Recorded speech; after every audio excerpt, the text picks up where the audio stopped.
नमस्कार, आप देख रहे हैं अमर उजाला। मैं हूं अंकुर शुक्ला। इस वक्त हम खड़े हैं गाजीपुर में, उस स्थान पे जहां सेना की ज़मीन जो है बताई जा रही है, और ये भी बताया जा रहा है कि जो अतिक्रमण हटवाया जा रहा है उस अतिक्रमण में ये विद्यालय भी आ रहा है। आप देख सकते हैं ये बच्चे हैं जो इस विद्यालय में पढ़ते हैं। ये छोटे छोटे आज पहला दिन है विद्यालय जो खुला है 1 जुलाई को। सारे बच्चे आए, हालांकि छात्र संख्या कम है।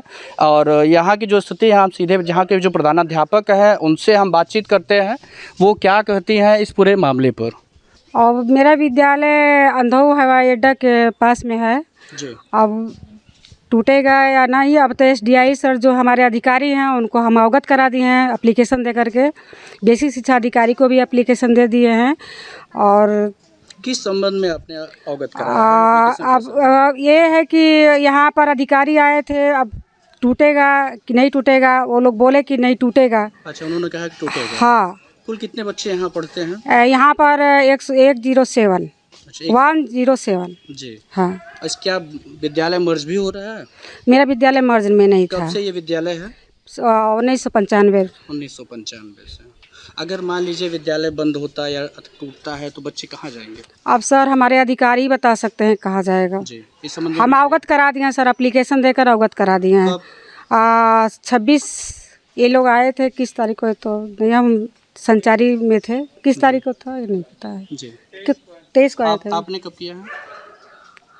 आपने अपने उच्च अधिकारियों 23-26 को शायद हम दे दिए थे। अब बुलाए भी थे, यहाँ आए भी थे अधिकारी, हमारे यहाँ आए थे। आप यहाँ प्रधानाध्यापिका? हाँ। क्या नाम है? विजय लक्ष्मी कुशवाहा। गाजीपुर में रक्षा संपदा विभाग जो अपनी ज़मीनों को खोज रही है, लगातार कार्रवाइयाँ कर रही है। जो गाजीपुर में चिन्हित की है ज़मीन जो है अतिक्रमण की गई है, उसमें ये भी बताया जा रहा है कि ये जो सरकारी भवन आप देख रहे हैं, पंचायत भवन है, ये भी उसमें शामिल है जो अतिक्रमण करके बनाया गया है। अब सवाल ये है कि सरकारी भवन बनाने के पहले कि क्या कोई अभिलेख नहीं देखा गया या क्या किया गया। यहाँ के जो लोग हैं उनसे भी हम बातचीत करते हैं कि वो क्या कहते हैं इस मामले में। जी, क्या नाम है आपका? शत्रुघ्न प्रजापति जी। शत्रुघ्न जी, क्या जो अतिक्रमण में आ रहा है इस गांव में, कितने घर कितने लोगों के आ रहे हैं? क्या सरकारी भवन भी आ रहे हैं जैसे कि आप बता? जैसे कि ये सरकारी भवन है जी, ये भी टूटने वाला है। हम लोग 70 से 80 वर्ष जहाँ पे रह रहे हैं वो भी टूट रहा है, बिना नोटिस बिना कहे सुने सब कुछ टूट रहा है। कितने प्रधानमंत्री आवास बता रहे थे आप?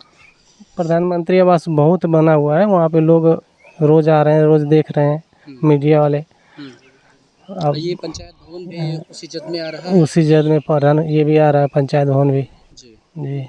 देखिए सर, जो ये रक्षा संपदा की जो जमीन है जिस पर गरीबों को बिना नोटिस दिए उनके आवासों को ध्वस्त कर दिया गया। कल हम लोगों ने वहां दौरा किया, देखा, सब बातों को समझा, और हमारे माननीय राष्ट्रीय अध्यक्ष अखिलेश यादव जी ने भी उस वीडियो को ट्वीट करने का काम किया था, जिससे उनके ट्वीट पर जिलाधिकारी ने 1 महीने तक इसको रोकने का काम किया है। मैं और जिला अध्यक्ष जी और पूरी समाजवादी पार्टी के नेता और कार्यकर्ता और वहाँ के जो पीड़ित है उनको लेकर जिलाधिकारी से हम लोग आज मिले हैं। और जो हमारी जेन्युइन मांग थी, उस जेन्युइन मांग पर उन्होंने कहा है कि जो जांच का विषय एक ये हो गया है कि वहाँ आवास, प्रधानमंत्री आवास, जो सरकारी योजनाओं में जो आवास और विद्यालय और पंचायत भवन बने हैं उसकी उन्होंने जांच कराने का काम किया है, और अधिकारियों को दंडित करने के भी उन्होंने बात कही है। अब वो कितना हो पाता है वो अलग विषय है, लेकिन उन्होंने एक आश्वासन और दिया है कि जो वहाँ भूमिहीन है हम उनको जो है आवासीय पट्टा करने का काम करेंगे, और हम उनको सरकारी योजनाओं में भवन भी देने का काम करेंगे। ये बात उन्होंने कही है। इसका मतलब कि प्रशासन जानबूझकर, ये बात जब उनके संज्ञान में थी तो आखिरकार यहाँ का प्रशासन क्यों उनको इजाजत दिया? ये सबसे बड़ी प्रश्नवाचक चिन्ह है कि आज आखिरकार इस बरसात के मौसम में गरीब लोगों को उजाड़ने का जो सरकार का कृत्य है और यहाँ के प्रशासन का कृत्य है, ये घोर निंदनीय है। ये कितने सालों से लोग रह रहे हैं यहाँ? लगभग 1942 के बाद लगभग 60-70 वर्षों से वो लोग रह रहे हैं वहाँ पे, वहीं पे। और अचानक से कार्रवाई हुई, जबकि जो वहाँ मुनादी हुई उसमें बोल रहे थे लोग कि वो नोटिस दिए हुए हैं। ये गलत है, ये झूठ है। अगर नोटिस दिए होते तो वहाँ के लोग दिखाते। अगर डीएम साहब और रक्षा संपदा के लोग अगर नोटिस दिए हैं तो दिखावें, मीडिया को बतावें, हमें बतावें, वहाँ के लोगों को बतावें। ये जानकारी तो हो कि आप कितने दिन पहले आपने नोटिस दिया था। नोटिस इन्होंने नहीं दिया, ये झूठ बोल रहे हैं। जो भी कार्रवाई अभी चल रही है, ये हवाई पट्टी रक्षा संपदा के अधिकार क्षेत्र में आती है। इसकी भूमि का चिन्हांकन रक्षा संपदा द्वारा कराया जा रहा था। ये सारा कार्य उन्हीं के अधिकार क्षेत्र के अंतर्गत है। जो उनके द्वारा जो कार्रवाइयाँ करी गई हैं वो उन्होंने अपने अधिकार क्षेत्र के अंतर्गत करी है और जो भी उनके नियम है उसके अंतर्गत करी है। और इसमें जो कुछ प्रभावित लोग हैं जिसके संबंध में हम लोग भी जांच करा रहे हैं कि ऐसे कोई व्यक्ति जो पहले से निवास कर रहे हैं जिनको आवास की आवश्यकता है, तो उनको विस्थापित होने पे हम लोगों ने पट्टे की व्यवस्था करा रहे हैं। उनका हम लोग बंजर या ऐसी जो ग्राम समाज की भूमि है उसका चिन्हांकन करके उनको पट्टा दिया जाएगा और उनको आवास से भी लाभान्वित किया जाएगा। इसमें कुछ ये तथ्य भी आए थे कि कुछ सरकारी निर्माण भी उस जमीन पे आए हैं, सरकारी कार्यालय हो गए, कोई पंचायत भवन, ऐसा अभी तक उसकी पुष्टि मैं नहीं कर पाया हूँ, परंतु ऐसी वो आई है। तो इसके लिए, क्योंकि पूर्व में ये सब कुछ हुआ है, तो इसके लिए उत्तरदायित्व भी निर्धारित किया जाएगा। जी, मैं जैसे आपसे कहा कि ये जो रक्षा संपदा की भूमि है उसको ग्राम समाज मानते हुए यदि कोई इस तरीके के आवंटन हुए या कुछ हुआ तो उसमें तत्कालीन जो भी रहे उनके विरुद्ध उत्तरदायित्व निर्धारित जरूर किया जाएगा। सर, अभी चिन्हित हो पाए कितने लोग ऐसे हैं जो पात्र हैं या फिर उनके लिए व्यवस्था? नहीं, अभी मैंने टीम बनाई है। टीम बना के उनको हम लोग बिल्कुल जो भी योजनाओं का लाभ है वो हम लोग बिल्कुल देंगे। इसमें पूरी कार्रवाई जो है वो रक्षा संपदा विभाग द्वारा करी गई है। इसमें जिला प्रशासन द्वारा कोई भी ऐसी कोई कार्रवाई नहीं करी गई है। हाँ, जैसे मैंने आपको कहा कि जो भी ऐसे पात्र परिवार हैं उनके लिए हम लोग बिल्कुल जिला प्रशासन की तरफ से जो भी अनमन्य योजनाएं हैं उनकी सहायता अवश्य उन तक पहुंचाई जाएगी। देखिए, हम बता रहे हैं आपको। सवाल ये है कि ये जो बताया जा रहा या सुनाया जा रहा, इसके पीछे नीयत क्या है? हमारे देश भारत में सबसे अधिक जमीन या तो रेलवे के पास है या रक्षा विभाग के पास है। ये हवाई अड्डा जिसके पास आप ही दिखा रहे हो 500 बीघा है, लेकिन ये 500 बीघा और ये हवाई अड्डा ये भारत का हो तब ना। पहले ब्रिटिश हुकूमत का था, देश आज़ाद हुआ तो ये भारत की संपत्ति है।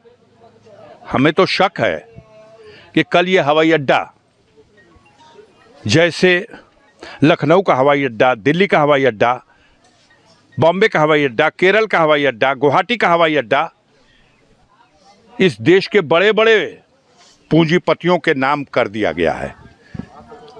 उन्हें सौगात दी गई, सालों सैकड़ों सालों के लिए आवंटन कर दिया गया है। कहीं ऐसी तो नीयत नहीं है।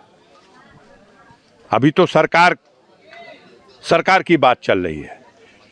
आप ठीक है, हवाई अड्डे की ज़मीन है उसको मुक्त कराइए, लेकिन उसका ढंग बना है कि नहीं बना है, कानून बना है कि नहीं। बेदखली कानून ये कहता है कि अगर सरकार की ज़मीन पर किसी का कब्जा है तो वो भारत का नागरिक है ना, तो भारत के कानून के हिसाब से उसको नोटिस दीजिए, उसको सुनिए और उसको विकल्प दीजिए कि यहाँ से तुमको हटा रहे हैं। ये आज का अतिक्रमण नहीं है। ये कितने ऐसे हैं जिनके पिता के समय से वहाँ मकान है, इनको बसाओ कहीं, उसके बाद वो ज़मीन मुक्त करा लो। ये कहाँ जाएं? बांग्लादेश जाएं कि अफ़गानिस्तान और पाकिस्तान चले जाएं? तुमने उजाड़ दिया इनको। ये भारत के नागरिक हैं। इनके पुरखों ने देश को आज़ाद कराने की लड़ाई लड़ी है। अंग्रेज चला गया तो देश का हर नागरिक गर्व करने लगा कि अब अपनी सरकार है। भारत के इस धरती पर अब भारत के नागरिकों का अधिकार है और आज उस धरती पर बसे हुए गरीबों को उजाड़ा जाएगा। अब पूंजीपतियों की बड़ी बड़ी इमारतों को वहां बुलडोजर नहीं जाएगा। जो कब्जा करके बैठे हुए हैं उन्हें समय दिया जाएगा। अन्याय हुआ है, अत्याचार हुआ है। मैं इसकी घोर निंदा करता हूं। पूरे जनपद में, पूरे पूर्वांचल में इस अन्याय के खिलाफ सब जगह ये आवाज गूंज रही है। अंधी और बहरी सरकार सुनाई नहीं दे रहा है, सुन लेगी, बहुत जल्द सुन लेगी। सर, भारत सरकार की जमीन है, आप सब हाँ, मुद्दे को संसद में उठाएंगे? 100% उठाएंगे। गरीबों का उजाड़ा गया है, इस सवाल को उठाएंगे। अगर आप केंद्र सरकार की जमीन का हवाला देते हैं तो केंद्र सरकार इन गरीबों को बसाने की व्यवस्था करे, और नहीं तो थूक के चाट ले। जो सरकार कहती है कि हम बांग्लादेश, पाकिस्तान और अफगानिस्तान में भी कोई आएगा भारत, तो हम उसको भारत की नागरिकता दे करके उसके रोटी कपड़ा और मकान की व्यवस्था देंगे। जब भारत के नागरिक को, बसे हुए नागरिक को, उसकी रोटी छीनी जाएगी, उसको बेघर किया जाएगा। इस अदरा नक्षत्र में जब चिड़िया का घोंसला भी उजाड़ा नहीं जाता, बहुत महापाप माना जाता है, तब इंसानों को उनका घर उजाड़ करके और इंसानों को, बच्चों को नंगे आसमान के नीचे, इस दशा को, इसका न्याय भगवान भी करेगा। और हम अपनी न्यायपालिका में भी जाएंगे और वहाँ भी जहाँ माननीय सर्वोच्च न्यायालय ने व्यवस्था दी है कि सुनवाई का अवसर दिए बगैर अगर कार्रवाई होगी तो जो लोग कार्रवाई किए गए करेंगे वो दंडित किए जाएंगे। और भारत में कई घटनाएं हुई हैं, 10-10 लाख रुपए का जुर्माना हुआ है। इस घटना में भी देखिएगा, जिन लोगों ने मनमानी की है उन लोगों के खिलाफ कार्रवाई होगी। सर, यह सुनने में आया है कि पीएम आवास, सचिवालय और स्कूल भी जी, मेरे वीनू भैया, आप वरिष्ठ पत्रकार हो, आप घूमो न बस्ती में। इंदिरा आवास, प्रधानमंत्री आवास या मुख्यमंत्री आवास, ये जब जिस धरती पे बनता है, यह प्रमाणित किया जाता है कि यह धरती उस व्यक्ति की है जिसका आवास बनाने के लिए दिया जा रहा। ये उसके पुरखों की है, जहां वो बसा था, उसके पास पक्का मकान नहीं था। इसको सहायता दी जा रही है कि अपने कच्चे घर को हटा के पक्का मकान बना ले। उस तहसीलदार को, उस इंजीनियर को जिसने रिकमेंड किया था कि ये घर, क्या कहा जाए, इनके खिलाफ कार्रवाई क्यों नहीं होती? डीडीओ, सीडीओ, बीडीओ जिन्होंने आवास मंजूर कराया। अगर आप ये वीडियो YouTube पर देख रहे हैं तो हमारे चैनल को सब्सक्राइब करें और बेल आइकन को दबाना ना भूलें। अगर आप Facebook पर ये वीडियो देख रहे हैं तो हमारे पेज को लाइक करें।